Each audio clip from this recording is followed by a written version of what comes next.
August 12th. Date வரமாட்டேங்குது. Time மட்டும் பார்த்தீங்கன்னா 1:50 ஆகுது. மத்தியானம் 1:50 ஆகுது. 2 o'clock அரௌண்ட். இந்த வீடியோ ஏன் பண்ணுறது கேட்டிங்கன்னா, எனக்கு வந்து டைம் கிடைக்கலை மித்தனால. என்னன்னு கேட்டிங்கன்னா, ஒரு சின்ன மைனர் ஆக்சிடெண்ட்டு. ஸோ கால் கையிலலாம் கொஞ்சம் அடிபட்டுருக்கு. அதனால் வந்து என்ன பண்ண முடியல. வீடியோஸ் பார்த்திங்கன்னா கடைசியாக வந்து இந்த ஒரு ஹில் ஸ்டேஷனில் ஒரு மலை கோயில் காமிச்சிருப்பேன். அதோடு நான் ஸ்டாப் பண்ணிட்டேன். அதுக்கு மேலே நான் பண்ண முடியல அன்றைக்கி. ஏன்னு கேட்டிங்கன்னா, காலில் அடிபட்டுருக்குன்னு சொன்னேன் பிள்ளைனா. அதனால தான் நம்ம அன்றைக்கி போனோம். இன்றைக்கி எதை பற்றி நம்ம பார்க்க போகிறோம் அப்படின்னா, பைக் டிசைன்ஸ் ஏன் இப்படி கொடுத்துருக்காங்க. அது சில பேருக்கு வந்து நமக்கு தெரியாமலே இருக்குது. அது போக பார்த்திங்கன்னா தெரிஞ்சுமே சில பேருக்கு அது வந்து ஏன் இப்படி வந்து நம்ம கரெக்டாக தான் ஃபாலோ பண்ணுவோம் அப்படிங்கிறத வந்து அப்புறம் தான் யோசிப்பாங்க. ஏன்னா எனக்கே அது நிறைய டைம் இப்படியா இருக்குது. அதுக்கப்புறம் தான் போக நான் தெரிஞ்சுக்க ஆரம்பித்தேன். ப்ளஸ் இந்த பைக் ஷோரூம்ஸ் இதெல்லாம் பார்க்கும்போது வந்து நமக்கு லுக் வைஸ் பார்க்கும்போது எல்லா வண்டியும் ஒரே மாதிரி டைப்பில் தான் இருக்கும்.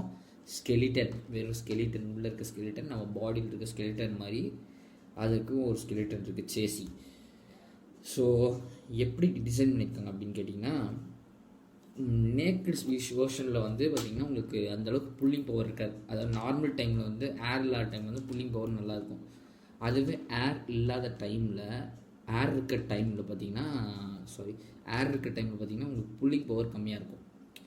அதுவே உங்களுக்கு வந்து ஃபேர்டு வெர்ஷன், அதாவது ஃபேரிங் இருக்க RC 200 இருக்கட்டும், இல்லை 220 இருக்கட்டும், இதெல்லாம் பார்த்திங்கன்னா உங்களுக்கு பிக்கப் கொஞ்சம் ஜாஸ்தியாக போகும். ஏன்னா காற்றை கிழிச்சிட்டு போகிறதுக்காக தான் அந்த டிசைன் கொடுத்துருப்பாங்க. அதே மாதிரி பார்த்திங்கன்னா உங்களுக்கு பெட்ரோல் டேங்க் டிசைன் எடுத்துக்கோங்க. உங்களுக்கு பார்த்திங்கன்னா ஒரு மாதிரி எப்படி சொல்கிறது, ஒரு எக் ஷேப்பில் இருக்கும். நம்ம உட்கார்ற பொசிஷனுக்கு ஏற்ற மாதிரி அது டிசைன் பண்ணியிருப்பாங்க.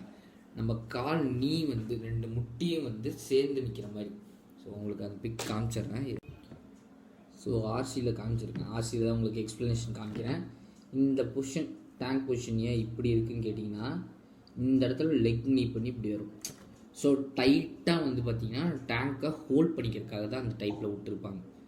நம்ம வந்து டேங்கை ஹோல்ட் பண்ணிக்கணும். அப்போ தான் வந்து நம்ம திருப்பும் போதோ இல்லை கண்டினியூஸ்னாக நிற்கும் போது, இப்போ ஒரு இடத்துல நிற்கிறோம் அப்படின்னா அதில் ஒரு லெக் மூவ் பண்ணி மேலே ஹோல்ட் பண்ணிட்டு நம்ம கீழே இன்னொரு லெக்கை வைக்கணும். ஸோ 2 லெக்குமே நம்ம கீழே வைக்கணும், நல்ல ஃபெசிலிட்டிஸ் கிடைக்கும். அதுவும் போக பார்த்திங்கன்னா நம்ம வந்து மேக்ஸிமம் வந்து ரைட் சைட் கீர் பொசிஷன்ஸில் வந்து காலை கீழே வச்சிடுறது ரைட்டு. மேலே பிரேக் பொசிஷனில் வந்து ரைட் சைடில் வந்து பிரேக் பொசிஷனில் நம்ம கால் வச்சுருக்கோம். அப்போ தான் நம்ம கைக்கு கொஞ்சம் ரிலாக்ஸேஷன் கிடைக்கும். And then bike maintenance main. First வந்து என்னென்னா, 2000 கிலோமீட்டருக்கு ஒரு தடவை உங்கள் இன்ஜின் ஆயில் சேஞ்ச் பண்ணிக்கணும். மேக்ஸிமம் நான் என்ன எப்படி ப்ரிஃபர் பண்ணுவேன்னா, ஒரு 100 cc மேலே இருக்க வண்டியில் வந்து பார்த்திங்கன்னா நீங்கள் மேக்ஸிமம் சிந்தட்டிக் ஆயிலே போயிடலாம். மோட்டோவில் சிந்தட்டிக் ஆயில்ஸ் இருக்குது. எல்லா மாடல்லையுமே நமக்கு சிந்தட்டிக் ஆயில் இருக்குது. பியூர் சிந்தட்டிக்னு கேட்கலாம். ஸோ அந்த பியூர் சிந்தட்டிக் போடும்போது பார்த்திங்கன்னா வண்டி மெயின்டெனன்ஸ் வந்து உங்களுக்கு 2000 கிலோமீட்டருக்கு மேலேயே வரும். அதுவே 100 cc இருக்குது, 100 cc கிட்ட இருக்குது, 100 cc அரௌண்ட் அப்படி வருது அப்படின்னா நீங்கள் வந்து ஒரு நார்மல் ஆயில் சிந்தட்டிக்கும் போடலாம். ஆனாலுமே உங்களுக்கு ஒரு நார்மல் ஆயிலே பெட்டர். எனக்கு வந்து பார்த்திங்கன்னா கூலண்ட் ரேடியேட்டர் இதெல்லாம் இருக்குது அப்படின்னு சொல்கிறாங்க. மேக்ஸிமம் நீங்கள் வந்து பார்த்திங்கன்னா கூலண்ட் சிந்தட்டிக் ஆயிலே போகலாம். அண்ட் தென் செகண்ட் திங், உங்களுக்கு மைலேஜ் மெயின்டெனன்ஸ் பார்த்திங்கன்னா உங்களுக்கு கண்டிப்பாக ஒன்று கார்பரேட்டர் இன்ஜினாக இருந்தால் நீங்கள் மைலேஜ் டியூன் பண்ணலாம். அதுவே பார்த்திங்கன்னா FI இன்ஜினாக உங்களால் டியூன் பண்ண முடியாது. அதில் ஃபிக்ஸட் பண்ணிவிட்டு லாக் பண்ணுறது தான். அதாவது என்ன சொல்கிறது, உங்களுக்கு எதாவது வண்டியில் ECU சர்க்யூட்டில் வந்து ப்ராப்ளம் வருது அப்படின்னா அது ECU மிஷின் வச்சு தான் செக் பண்ணுவாங்க. நம்ம நார்மலாக வீட்டில் செக் பண்ண முடியாது. அந்த மிஷின் இருந்தால் நீங்கள் செக் பண்ணலாம். அதுவும் அதை பற்றி நம்ம தெரிஞ்சுருக்கணும், ட்ரைனிங் முடிச்சிருக்கணும். அப்போ தான் வந்து நம்மளால் செக் பண்ண முடியும். அதுக்கு நம்ம மேக்ஸிமம் வந்து கார்பரேட்டர் இதில் வந்து பார்த்திங்கன்னா மைலேஜ் கெப்பாசிட்டி, எல்லா வெஹிக்கிளையும் வந்து மைலேஜ் கெப்பாசிட்டி மெயின்டைன் பண்ணுறது எப்படின்னு கேட்டிங்கன்னா, first of all engine oil 2000 கிலோமீட்டருக்கு ஒரு தடவை வந்து இன்ஜின் ஆயில் சேஞ்ச் பண்ணிடணும். இல்லை சிந்தட்டிக் ஆயில் நீங்கள் ஊற்றுறீங்கன்னா ஒரு இன்னொரு 1000 கிலோமீட்டர்ஸ் எச்சா ஓட்டலாம். ஒரு 3000 கிலோமீட்டர்ஸ் அரௌண்ட் ஓட்டிக்கலாம். அடுத்தது பார்த்திங்கன்னா கிளச் பிளேட் வந்து கிளச் நமக்கு ஓரளவுக்கு, அதாவது கியர் போட்டால் கரெக்டாக ப்ராப்பராக கியர் விழுகலை, டக்குன்னு ரெடியூஸ் ஆயிரும். அந்த மாதிரி இருக்கும்போது நீங்கள் வந்து கிளச் பிளேட் வந்து கண்டிப்பாக நீங்கள் மாற்றிடுங்க. செக் பண்ணிடுங்க, இல்லைனா மாற்றிடுங்க. அண்ட் தென் ஆயில் மாற்றுமோ ஆயில் ஃபில்டர் கம்பல்சரி மாற்றிடுங்க. ஆயில் ஃபில்டர் கம்பல்சரி மாற்றிங்க. இல்லைனா அதுலேயுமே உங்களுக்கு மைலேஜ் டிஃபர் ஆகும், அதாவது கம்மியாகும், ட்ராப் ஆகும் mileage. Next air filter. Air filter வந்து நம்ம மைலேஜ் இன்ஜின் ஆயில் மாற்றும் போது ஒவ்வொரு தடவையும் ஆயில் இதில் வந்து அங்கே போய் டஸ்ட் அடைச்சிருக்கும் ஃபில்டரில். நம்ம ஆயில் மாற்றும் போது ஒவ்வொரு தடவையும் நம்ம அந்த ஏர் ஃபில்டரை க்ளீன் பண்ணணும். செயினை வந்து ஓவர் டைட்டில் வைக்காதீங்க. ஓவர் டைட்டில் வைக்க வேணாம்.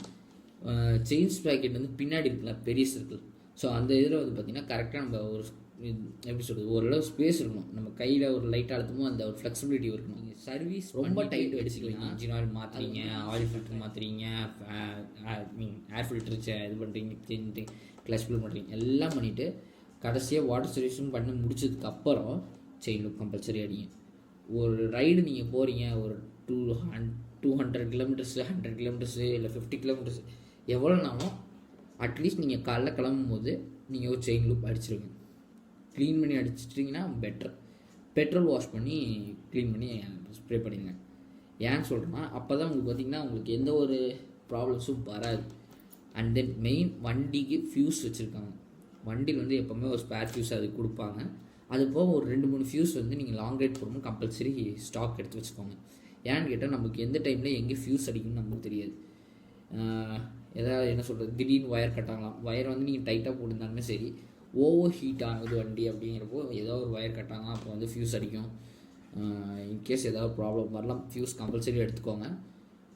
அண்ட் தென் நெக்ஸ்ட்டு வந்து பார்த்திங்கன்னா பிரேக் வந்து பார்த்திங்கன்னா ஒரு லெவலில் நம்ம முடிஞ்சினோன்னா நம்ம கீச்சுன்னு ஒரு சவுண்டு வரும். அந்த கீச்சுன்னு வரும்போது நம்ம கண்டிப்பாக வந்து பார்த்திங்கன்னா இது சேஞ்ச் பண்ணிடணும். பிரேக் பேடை கண்டிப்பாக நம்ம சேஞ்ச் பண்ணிடணும். பிரேக் பேடை வந்து ரெண்டுத்துலேயுமே வந்து கரெக்டாக மெயின்டைன் பண்ணுங்கள். அது பிரேக் பேடை சேஞ்ச் பண்ணும் போது பிரேக் ஆயிலும் சேஞ்ச் பண்ணிடுங்க. ஏன்னா அதில் இருக்கிற பிரேக் ஆயிலை வந்து நீங்கள் யூஸ் பண்ணும்போது வந்து டஸ்ட்ஸ் நிறையா உள்ளே இருக்குது, பார்ட்டிகல்ஸ். எப்படி டஸ்ட் ஆகும் அப்படின்னு கேட்டிங்கன்னா, நமக்கு எப்படி சொல்கிறது, இப்போ ஒரு ஃபுட்டு நம்ம வாங்குகிறோம், அதுக்கு எக்ஸ்பிரி டேட்டே இருக்காது. இப்போ நம்ம தண்ணி கேனுக்கு வந்து பார்த்திங்கன்னா எக்ஸ்பிரி டேட்டே, தண்ணியும் வெளில போய் பார்த்தா இயற்கையாக கிடைக்கிற தண்ணி வந்து எக்ஸ்பிரி டேட்டே கிடையாது. ஆனால் நம்ம குடிக்கிற தண்ணியில் பார்த்திங்கன்னா, நம்ம பாட்டிலில் வாங்கி குடிக்கிற தண்ணியில் எக்ஸ்பிரி டேட் இருக்கும். அது எத்தனை பேர் நீங்கள் நோட் பண்ணியிருக்கீங்கன்னு எனக்கு தெரில.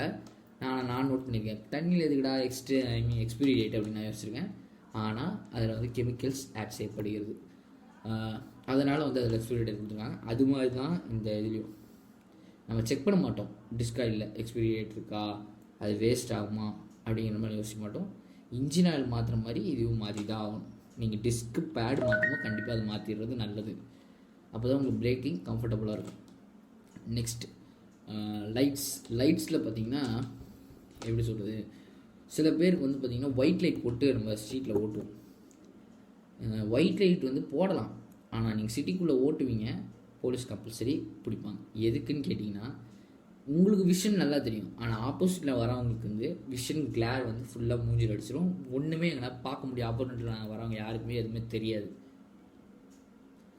ஸோ அதனால் வந்து ஒயிட் லைட்டை வந்து தயவு செஞ்சு அவாய்ட் பண்ணிடுங்க. மேக்ஸிமம் ஸ்டாக் லைட்டை யூஸ் பண்ணுங்கள். Next mono suspension and dual suspension. Mono suspension நல்லதா, டியூல் சஸ்பென்ஷன் எனக்கு கேட்டால் 2 சஸ்பென்ஷனுமே நல்லது தான். ஆனால் எனக்கு மெயின் பிடிச்சது வந்து மோனோ சஸ்பென்ஷன். என்னென்னு கேட்டிங்கன்னா, நம்ம வண்டி அதாவது பள்ளத்தில் விடும்போது டும்முன்னு விழுகிறது வந்து அதில் இருக்காது. சாஃப்டாக ஸ்மூத்தாக ஏரியா இருக்கும். அதுதான் மோனோ சஸ்பென்ஷன் எனக்கு தெரிஞ்ச வரைக்கும். 4 காயில் மெயின்டெனன்ஸ் பண்ணணும். ப்ளஸ் வண்டியை வந்து ஃபியூல் இன்ஜெக்ஷனாக இருந்தால் நீங்கள் 3 லிட்டருக்கு கம்மியாக வண்டியை மெயின்டெனன்ஸ் பண்ணாதீங்க. மோஸ்ட்லி வந்து வண்டியை ட்ரை கண்டிஷனில் விடாதீங்க.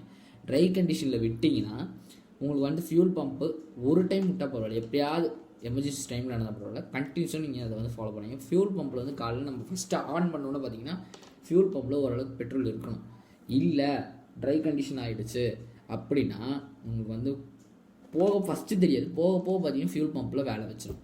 ஃபியூல் இன்ஜெக்ஷன் வண்டியில் மெயின் வந்து பார்த்திங்கன்னா நமக்கு எஃப்ஐ இன்ஜின்னால இந்த ஃபியூல் பம்ப் வந்து கம்பல்சரி நல்லா இருக்கும். இல்லைனா உங்களுக்கு மெயின் இன்ஜின் ப்ராப்ளமே வந்துடும்.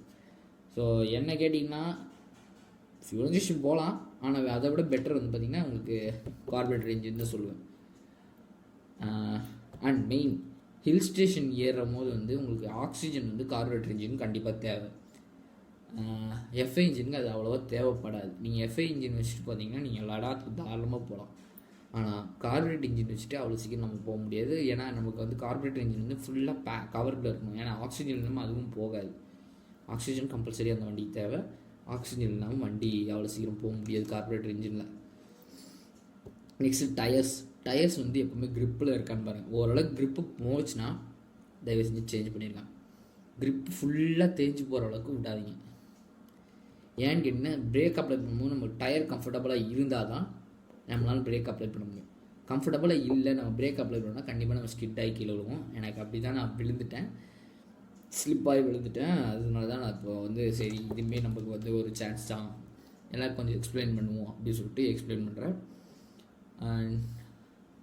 அப்ரைட்டாக வண்டி இருக்குது, ஏன்னா பின்னாடி உட்கார இப்படி வச்சுருக்காங்க ப்ரோ, ஏன் அது கேட்டிங்கன்னா அப்ரைட்டாக இருக்க பொசிஷன்ஸ் வந்து நீங்கள் வண்டியோட ஆங்கிள் பார்த்தீங்கன்னா எப்படி சொல்கிறது, டைமண்ட் ஷேப்பில் இருக்கும்.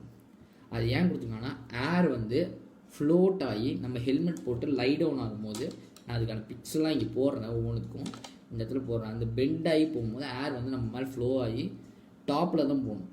காற்றை கிழிச்சிட்டு ஒரு எப்படி சொல்கிறது, ஒரு டைமண்ட் ஷேப், அது டைமண்ட் ஷேப்புங்கிறதோட ட்ரையாங்கிள் ஷேப்பு, இந்த சைட் ட்ரையாங்கிள் ஷேப்பு ஓகேங்களா, அந்த ஷேப்பில் தான் வந்து பார்த்திங்கன்னா கரெக்டாக இருக்கும், காற்றை கிழிச்சிட்டு போக முடியும். ஸோ அந்த காற்றை கிழிச்சிட்டு போகணுங்கிறதுக்காக தான் அந்த மாதிரி டிசைனில் பைக்கை அமைப்பாங்க. ப்ளஸ் நம்ம அதுக்குன்னு லைட் அவுட் பண்ணி ஓட்டுறதா ப்ரோ அப்படின்னு கேட்டிங்கன்னா கண்டிப்பாக நீங்கள் லைட் அவுட் பண்ணி சிட்டிக்குள்ளே ஓட்ட முடியாது. உங்களுக்கு ஒன்றும் இல்லை, ஹெல்மெட் போட்டு வண்டி ஓட்டுங்க. ஓட்டும் போது அந்த விண்ட் பிளாஸ்ட் வந்து டேரெக்டாக உங்களுக்கு மூஞ்சில் அடிக்கும். நீங்கள் ஷீல்டு, ஹெல்மெட் முன்னாடி ஷீல்டை வந்து க்ளோஸ் பண்ணும்போது உங்களுக்கு அந்த சவுண்ட் இருக்காது, உள்ளே பார்த்தீங்கன்னா உங்களுக்கு அந்தளவுக்கு காற்று வராது. அதுவே நீங்கள் அந்த ஓப்பன் பண்ணி பார்த்தீங்கன்னா உங்களுக்கு அதோட டிஃப்ரென்ஸ் நல்லாவே புரியும். இதுதான் விஷயம் அப்படின்ட்டு. அண்ட் திங்க் இப்போ வரைக்கும் நான் சொன்னது போதும்னு நினைக்கிறேன். மேக்ஸிமம் இதை பற்றி இன்னும் வந்து போக போக வந்து எக்ஸ்ப்ளனேஷன் நிறைய நான் கொடுக்குறேன், நிறைய இருக்குது. இதை ஃபுல்லாக பெருசாக போட்டு இப்போ ஆல்ரெடி ஒரு 10 நிமிஷம் ஆகிடுச்சு இதை பற்றி பேசி. இதை அப்படியே ஃபுல்லாக நம்ம பேசிகிட்டே போனோம்னா இன்னும் நிறையா இருக்குது. உங்களுக்கு ஏதாவது பைக்கில் டவுட் இருந்தால் கண்டிப்பாக வந்து கமெண்ட் செக்ஷனில் கமெண்ட் பண்ணுங்கள். இல்லைனா என்னோடய இன்ஸ்டாகிராம் ஐடி இங்கே கொடுக்குறேன், கண்டிப்பாக என்னோடய இன்ஸ்டாகிராம் ஐடியை ஃபாலோ பண்ணுங்கள். அதில் போய் உங்களுக்கு எதாவது டவுட் இருந்துச்சுன்னா எனக்கு ஒரு டெக்ஸ்ட் பண்ணுங்கள், நான் கண்டிப்பாக வந்து ரிப்ளை பண்ணுவேன். அதே மாதிரி கமெண்ட் பண்ணிடுங்க, கண்டிப்பாக சப்ஸ்கிரைப் பண்ணுங்கள், லைக் பண்ணுங்கள். உங்களுக்கு இந்த வீடியோ பிடிச்சிருந்தால் லைக் பண்ணுங்கள், மறக்காமல் சப்ஸ்கிரைப் பண்ணுங்கள். ஸோ இதே மாதிரி ஒரு நல்ல ஒரு எக்ஸாம்பிள் டிப்ஸோடவும் நல்ல ஒரு பைக் ட்ரிப்போடவும் கூடிய சீக்கிரம் வந்து பாருங்கள். அதே மாதிரி கோஸ்ட் வீடியோ இன்னும் நீங்கள் ஒன்று தான் ப்ரூவ் போட்டிருக்கீங்க அப்படின்னா இந்த சனிக்கிழமை கண்டிப்பாக நான் எடுக்க போகிறது கன்ஃபார்ம். அதுக்கான ப்ராப்பர்ட்டிஸ்லாம் கொஞ்சம் கொஞ்சம் வாங்கிட்டேன், இந்த சனிக்கிழமை கண்டிப்பாக நம்ம எடுத்துடலாம், பக்காவாக பண்ணிடலாம். அதுவும் இந்த இதில் வந்து ஒரு சூப்பர் ஆப் நான் யூஸ் பண்ண போகிறேன் இந்த கோஸ்ட் டைமில், அந்த ஒரு சனிக்கிழமை எடுக்கும்போது அந்த ஆப் வச்சு நம்ம பண்ண போகிறோம். கண்டிப்பாக வெயிட் பண்ணுங்கள். ஸோ கைஸ், ஸ்டே டியூன், பாய்.